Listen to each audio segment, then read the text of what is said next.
Hello everyone, প্রত্যেককে স্বাগত জানাচ্ছি অজানা সত্যের আরও একটি নতুন এপিসোডে। সঙ্গে রয়েছি আমি রাজর্ষি। আজকের এই হরর পডকাস্টে আপনারা যে ঘটনাটি শুনতে চলেছেন সেই ঘটনাটি আপনাদেরকে রীতিমতো ভয় পাওয়াবে। আমি আপনাদেরকে কথা দিচ্ছি, এই ঘটনাটি আপনাদের মনে একটা ছাপ ফেলে যাবে। ঘটনাটিতে যতটা ভয় রয়েছে ততটাই দুঃখও রয়েছে। সবকিছু মিলিয়ে মিশিয়ে আজকে খুবই দুর্দান্ত একটি ঘটনা আপনারা শুনবেন। তো আজকের এই এপিসোডটিকে একদম স্কিপ না করে শেষ অবধি শুনতে থাকো। ঘটনা শুরু করার আগে সকলকে জানিয়ে দিই, আপনাদের জীবনে যদি কোনো সত্যি ভৌতিক ঘটনা ঘটে থাকে অথবা আপনাদের যদি কোনো সত্যি ভৌতিক ঘটনা শোনা থাকে, তাহলে সেই ঘটনা আপনারা আমাকে লিখে পাঠাতে পারেন অজানাসত্য15@gmail.com এই মেল আইডির মাধ্যমে। এছাড়াও ডেসক্রিপশন বক্সের প্রথমেই আপনারা আমার হোয়াটসঅ্যাপ নাম্বার পেয়ে যাবেন এবং আমার ফেসবুক আইডি পেয়ে যাবেন। আপনাদের যেভাবে ইচ্ছা আপনারা সেভাবে আমার সঙ্গে যোগাযোগ করে আমাকে ঘটনা পাঠাতে পারেন। আপনাদের পাঠানো ঘটনাও এই অজানা সত্যে শোনানো হবে। তো আর বেশি দেরি না করে চট করে আজকের এপিসোডটিকে একটা লাইক করে দাও, কমেন্ট করে জানাও কে কোথা থেকে শুনছো, এবং চ্যানেলে যদি নতুন থেকে থাকো চ্যানেলটিকে সাবস্ক্রাইব করতে কিন্তু একদম ভুলো না। শুরু করছি ঘটনা।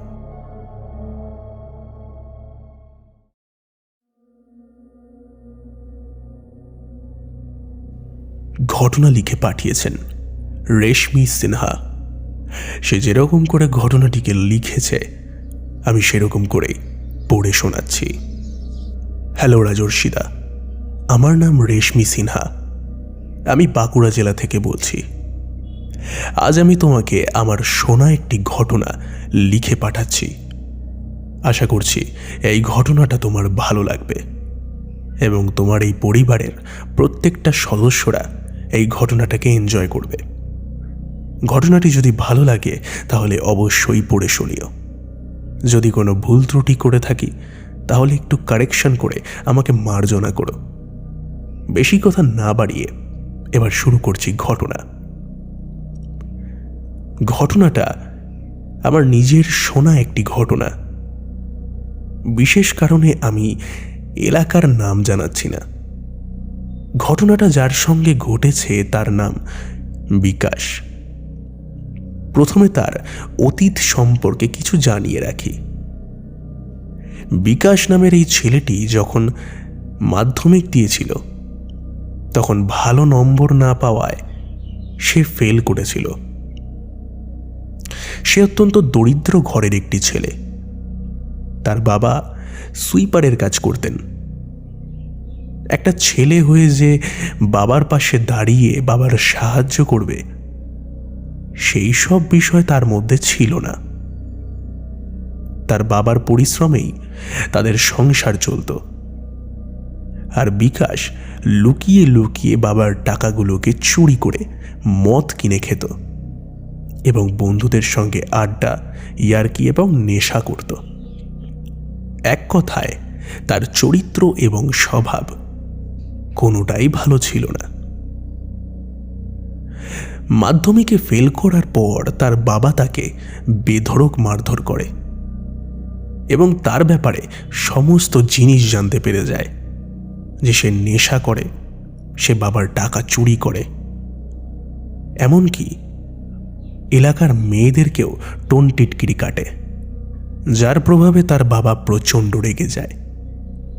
বাবার কথা হলো, পড়াশুনো করবি না ঠিক আছে, তবে এইভাবে অধঃপতনে যাবি যে পাড়ার মেয়েদেরকেও টোন টিটকিরি কাটতে হচ্ছে, বাবার পয়সা চুরি করতে হচ্ছে। পড়াশুনো না হতেই পারে, কিন্তু শিক্ষা দীক্ষা কোনোটাই তার মধ্যে ছিল না। তার বাবা তাকে আর ছেলে হিসেবে মানতে চায়নি। এরপর বিকাশ যতটা না কষ্ট পায় তার থেকে বেশি রেগে যায়। সে বাবার ওপর প্রচণ্ড পরিমাণে চিৎকার করে এবং সিদ্ধান্ত নেয় যে সে বাড়ি ছেড়ে চলে যাবে এবং এইখানে আর কখনো ফিরবে না। তার মা প্রচণ্ড কান্নাকাটি করতে থাকে, তবে সে কারোর কথা শোনেনি। এরপর বিকাশ বাড়ি ছেড়ে চলে যায়। বাড়ি থেকে বেরিয়ে প্রথমত সে নিজের এক বন্ধুর বাড়িতে ছিল। প্রথম 1-2 দিন তার বাড়িতেই খাওয়া দাওয়া করেছে এবং সেখানেই থেকেছে। কিন্তু আর যাই হোক, পরের বাড়ি কতদিনই বা সেখানে থাকবে এবং সেখানে খাওয়া দাওয়া করবে? তারা তো আর তার ভাত কাপড়ের দায়িত্ব নিয়ে নেয়নি। বিকাশ তার আরেক দূর সম্পর্কের বন্ধুর সঙ্গে যোগাযোগ করে ব্যাঙ্গালোরে চলে যায় এবং সেখানে একটি হোটেলের কাজ পায়। সেখানে থেকেই সে কাজ করা শুরু করে, একটা বাড়ি ভাড়া নেয় আর সেখানেই নিজের দৈনন্দিন জীবনযাপন করতে থাকে। অনেকের মনে হবে হয়তো সে ভালো হয়ে গেছে, নিজে পয়সা কামাচ্ছে, নিজে একা থাকছে।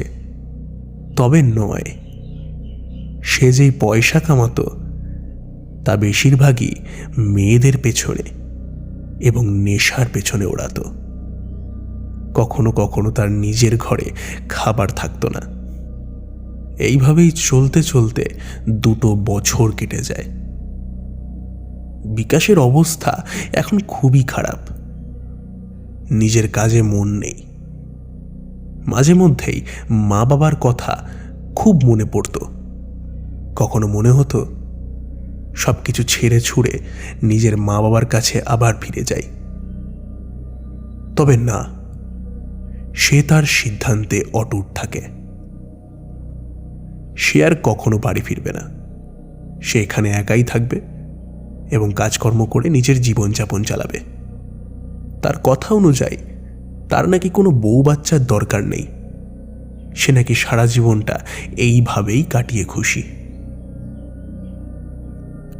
এরপর একদিন সেই হোটেলের মালিক তাকে তার কাজ ছাড়িয়ে দেয় এবং হোটেল থেকে তাড়িয়ে দেয়। এর কারণ হলো সে হোটেলেরই কোন একটি মহিলা স্টাফের সঙ্গে অসভ্যতামি করেছিল এবং তার সঙ্গে শারীরিক সম্পর্কে লিপ্ত হয়েছিল, যেটা সিসিটিভি ক্যামেরায় ধরা পড়ে গেছিল। হোটেলের মালিক সেটা নিতে না পেরে দুজনকেই হোটেলের থেকে কাজ ছাড়িয়ে দেয়। এরপর সেখানে আর কাজের আশা না পেয়ে সে বাড়ি ফেরার সিদ্ধান্ত নেয়। তবে সে ভাবে সে অন্য কোনো জায়গায় থাকবে, মানে তার বাড়ির থেকে অনেক দূরে হবে সেই বাড়ি। সে সম্পূর্ণভাবে ভুলে যেতে চায় নিজের মা বাবাকে। সে এইভাবেই নিজের জীবনটিকে মেনে নিতে চায় যে তার মা বাবা কখনো ছিলই না। পুরনো রাগ নিয়ে বিকাশ বেঁচে থাকতে চায়।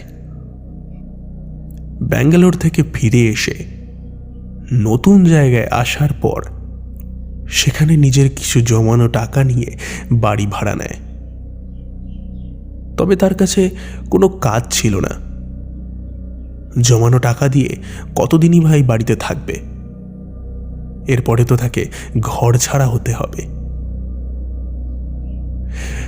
সে তার পুরনো একটি বন্ধুকে ফোন করে এবং সেখানকার হাসপাতালের একজন ছেলে নার্সের সঙ্গে যোগাযোগ করে। জানা যায় সেই লোকটি নাকি সেই বন্ধুটির মামা হয়। তো বিকাশ সেই মামার সঙ্গে যোগাযোগ করে সেই হাসপাতালের লাশ আনার কাজে যোগ দেয়। সে দেখে এই কাজে ও যতটা বেতন পাচ্ছে তা দিয়ে সে নিজে একা খুব ভালোভাবে কাটাতে পারবে এবং কাজটাও তো কোনো আহামরি কিছু না, একটা লাশকে গাড়িতে করে আনতে হবে। এরপর থেকে সে লাশ আনার কাজে যোগ দেয় এবং ভালোভাবেই তার কাজ চলছিল। রোজ রোজ বেশ ভালো করে ঘোরাও হচ্ছিল। কোথাও খুন অথবা কোথাও আত্মহত্যা, যেখানে খুন বা যেখানে আত্মহত্যা হতো সেখানে গিয়ে সে লাশ নিয়ে আসত। এইবার এখান থেকে শুরু হয় মূল ঘটনা। এইবারে একটা নয়, দুটো নয়, বরং 3টে লাশকে একসঙ্গে আনার কথা তাকে বলা হয়। 3টি লাশই নাকি পুড়ে মারা গেছে। খবর এসেছে সেটা নাকি আত্মহত্যা। অবাক করার বিষয় হলো, সে যেই জায়গায় বাড়ি ভাড়া নিয়ে থাকছে সেখান থেকে ওই 6 থেকে 7 কিলোমিটার দূরে নাকি বাড়িটা। তখন বাজে রাত 1টা। সেই সময় বাড়ির ছাদে বসে নেশা করছিল। সে তাড়াহুড়ো করে জামা প্যান্ট পরে এবং বাড়ি থেকে বেরোয়। বাড়ি থেকে বেরিয়ে সে হাসপাতালের দিকে রওনা দেয় এবং নিজের বন্ধুকে একটা ফোন করে, কারণ 3টে লাশ আনা তার একার পক্ষে সম্ভব হবে না। হাসপাতাল থেকে লাশের গাড়ি নিয়ে এবং বন্ধুকে গাড়িতে নিয়ে সে চলে যায় সেই বাড়ির উদ্দেশ্যে। সেই জায়গায় পৌঁছানোর পর সে দেখে সেখানে খুবই বিচ্ছিরি অবস্থা। সারা ঘরে আগুন ধরে গেছিল, পুরো ঘরটাই পুড়ে গেছে। সেখানে একটা পুরুষ, একটি মহিলা এবং তাদের একটি ছোট বাচ্চা পুরোপুরি পুড়ে সেখানে পড়ে রয়েছে। আর এত বিচ্ছিরিভাবে পুড়েছে, তাদের শরীরটা কেমন যেন কুঁকড়ে গেছে। যেমন পুরুষটা তেমন মহিলাটা। আর সেই ছোট বাচ্চাটিকে দেখে একটা পুতুল মনে হচ্ছে, যেন একটা পুতুল পুড়ে গিয়ে সেখানেই পড়ে রয়েছে। লাশগুলোকে দেখে বোঝা যাচ্ছিল অনেকক্ষণ ধরেই পুড়েছে। স্থানীয় লোকজন যখন দেখতে পায় ঘরের মধ্যে আগুন ধরে গেছে, তারা দ্রুত জল দিয়ে নেভায় এবং এই লাশগুলো সেখানে তারা দেখতে পায়। তো বিকাশ দ্রুত নিজের বন্ধুর সঙ্গে লাশগুলোকে গাড়িতে তোলে এবং গাড়ির দরজা বন্ধ করে দিয়ে হাসপাতালের দিকে রওনা দেয়। তখন বাজে রাত 2টো। চারিদিক অন্ধকার, আর সেখানকার রাস্তা কেমন যেন গা ছমছমে। চারিদিকে শুধু বাঁশবাগান এবং কলা বাগান, মাঝখান দিয়ে রাস্তা। আর সেই রাস্তা দিয়ে বিকাশ গাড়ি চালিয়ে যাচ্ছে। শুধুমাত্র গাড়ির আলোতেই রাস্তাটা দেখা যাচ্ছে। বিকাশ গাড়ি চালাচ্ছিল। এমন সময় তার মনে হয় কে যেন তার ঘাড়ে গরম নিঃশ্বাস ফেলছে। কানের গোড়ায় একটা অদ্ভুত ধরনের শব্দও শুনতে পায়, যেটা শুনে বিকাশ অবাক হয়, তবে কিছু মনে না করে এগোতে থাকে। এখানে বলে রাখি, তারা গাড়িতেও যেতে যেতে মদ্যপান করছিল। এমন সময় গাড়ির পেছনের টায়ার লিক হয়ে যায়, যার কারণে গাড়িটা অ্যাক্সিডেন্ট হতে হতে বাঁচে। বিকাশের বন্ধু গাড়ি থেকে নামে এবং পেছন থেকে টায়ারটা বের করে গাড়ি ঠিক করতে লেগে পড়ে। তবে বিকাশ গাড়ি থেকে দেরি করে নামে। গাড়ির ভেতরে থাকা পুরো মদের বোতলটাকে সে শেষ করে। এমন সময় সে শুনতে পায় পেছন থেকে তার বন্ধু বীভৎস জোরে চিৎকার করছে। বিকাশ দ্রুত গাড়ি থেকে নামে এবং পিছনে দৌড়ে দৌড়ে গিয়ে দেখে তার বন্ধু একদম পাথর হয়ে গেছে এবং থরথর করে কাঁপছে। বিকাশ তাকে জিজ্ঞেস করে, কি হলো রে, তুই এরকম চিৎকার করলি কেন এত রাতে? সেই ছেলেটি বলে, গাড়ির ভেতর থেকে নাকি কারা যেন বিকাশের নাম ধরে ডাকছে। বিকাশ এই কথা শোনার পরে তাকে বলে, ধ্যাৎ, পাগল হয়ে গেছিস, তাড়াতাড়ি ঠিক কর, আমিও তোর হাতে হাতে কিছু করে দিচ্ছি, নিয়ে তাড়াতাড়ি চল তো, আর ভাল লাগছে না, রাত হয়েছে। এমন সময় বিকাশও শুনতে পায় কে যেন তার নাম ধরে ডাকছে, আওয়াজটা গাড়ির ভেতর থেকেই আসছে। বিকাশের সারা শরীরে একটা ঠান্ডা স্রোত বয়ে যায়। বিকাশ মনে সাহস নিয়ে দ্রুত গাড়ির পেছনের দরজাটা খোলে এবং খুলে দেখে গাড়ির ভেতরে কোনো লাশ নেই। তাহলে লাশগুলো গেল কোথায়? এমন সময় একটা তীব্র হাসির শব্দ বিকাশের কানে আসে। সেই শব্দ তার বন্ধু শুনতে পাচ্ছে না, অথচ সে শুনতে পাচ্ছে। সে দ্রুত দৌড়ে দৌড়ে গাড়ির সামনের দিকে যায়, গাড়ি চালিয়ে সেখান থেকে পালাবে বলে। যখন সে সামনে যায় তখন হঠাৎ করেই সে যে দৃশ্যটা দেখে সেটা দেখার জন্য সে মোটেও প্রস্তুত ছিল না। সে দেখে গাড়ির সামনে সেই লাশগুলো বসে রয়েছে এবং বিকাশের দিকে ফ্যাল ফ্যাল করে তাকিয়ে আছে। বিকাশ আর নিতে পারে না। বিকাশ সেখান থেকে দৌড় মারে জঙ্গলের দিকে এবং জঙ্গলের ভেতরে দৌড়াতেই থাকে। এমন সময় একটা গাছে ধাক্কা খেয়ে সে মাটিতে পড়ে যায় এবং তার মাথা দিয়ে রক্ত বেরিয়ে যায়। যখন সে চোখ খুলে সে নিজেকে হাসপাতালের বেডে পায় এবং বুঝতে পারে সে অজ্ঞান হয়ে গেছিল। তার মাথায় ব্যান্ডেজ করা।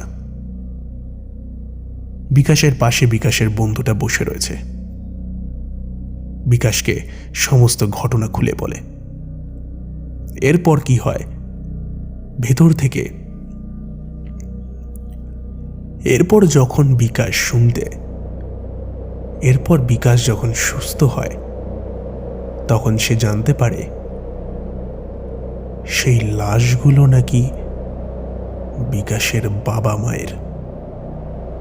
আর যে ছোট বাচ্চা মেয়েটা পুড়েছিল সেটা তার নিজের বোন। বিকাশ চলে যাওয়ার পরপরই তার মা নাকি প্রেগনেন্ট হয়েছিল। বিকাশ চলে যাওয়াতে তারা খুবই দুঃখ এবং কষ্ট পেয়েছিল। তার বাবা অনেক জায়গায় ধার করে রেখেছিল যেটা শোধ করতে পারছিল না, যার কারণে তারা নিজেদের বাড়িটাকে বিক্রি করে সেখান থেকে চলে যায় এবং সেইখানে একটা ভাড়া বাড়িতে থাকা শুরু করে। তারপর বিকাশের বোন হয়। বোনটা একদম ছোট। বাড়ি বিক্রি করেও তার বাবা সম্পূর্ণভাবে ধার শোধ করতে পারেনি, যার কারণে তার বাবাকে মারার হুমকি দেওয়া হয়। এই অসম্মান, তার উপর বিকাশের চলে যাওয়া, এত দুঃখ কষ্ট নিয়ে তার বাবা বেঁচে থাকতে চায়নি, এমনকি তার মাও। সেই কারণে তারা দুজনই নিজের গায়ে কেরোসিন তেল ঢেলে নিজেকে এবং নিজের সেই ছোট বাচ্চা মেয়েকেও আগুনে পুড়িয়ে মারে এবং সারাক্ষণ দাউ দাউ করে জ্বলতে থাকে। এরপর স্থানীয় লোকেরা এসে সেই জল নেভায়। এই ঘটনা শুনবার পর বিকাশের সব কিছু মাথায় ঢোকে এবং সে বুঝতে পারে সেই লাশগুলো তার বাবা মায়ের আত্মা তাকেও নিয়ে যেতে চেয়েছিল। বিকাশ প্রচণ্ড কষ্ট পায় এবং পুরো ভেতর থেকে ভেঙে পড়ে। তার বাবা মায়ের মৃত্যুর পাশাপাশি তার ছোট বোনের মৃত্যু তাকে অত্যন্ত কষ্ট দেয়। এরপর 2 দিন পেরিয়ে যায় এবং হঠাৎই জানা যায় বিকাশ গাড়ি অ্যাক্সিডেন্টে মারা গেছে এবং এটাও জানা যায় সেটা নাকি আত্মহত্যা ছিল। একটা চিঠি লিখে যায় নিজের বন্ধুকে। সেটাই লেখা ছিল তার বাবা মায়ের ব্যাপারে এবং সেখানে আরও লেখা ছিল তার প্রত্যেকটা খারাপ কাজ সম্পর্কে। আর শেষে একটা কথা লেখা ছিল, আমি হেরে গেছি। দাদা, এটাই ছিল ঘটনা। আশা করছি ঘটনাটা তোমার ভালো লেগেছে। এই ঘটনা যখন আমি শুনেছিলাম আমার নিজের কান্না পেয়ে গেছিল। জানি না তোমাদের কেমন লাগবে। তোমরা অবশ্যই কমেন্ট করে কিন্তু জানিও। রাজর্ষিদা, দেখা হবে আবারও আরেকটা ঘটনার সঙ্গে। তুমি ভালো থেকো এবং সুস্থ থেকো।